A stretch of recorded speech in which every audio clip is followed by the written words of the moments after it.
Golublji par na kutiji od klime. Podnevno sunce, brazgotini snijeg. Smirile su se kiše. Okopnije zagrljaj nogostupa i stepenica. Radio bez milosti teleportira moju dušu na verandu. Tonka se provlači Oliverovom sjetom. Oprostite, prijatelji, ali za tu pjesmu treba imati dušu. Već čujem Hrvoje kako prebire žice. Moje ljeta se broje pogođenim strunama. U hladnoći koja sjeva Zagrebom baštini moje osmijehe.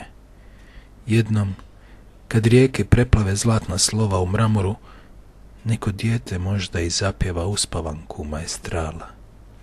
Grad još uvijek nosi bijelu čipku, bojažljiva nevjesta s prstenom na ruci. Oprostite, prijatelji, danas bih htio da gitara plače za mene.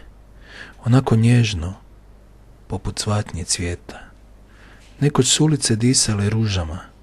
Davno je nestao trešnjin cvijet. Zbrajaju me ljepote zalazaka. Tješe me pjesme, note koje daju život mojim riječima.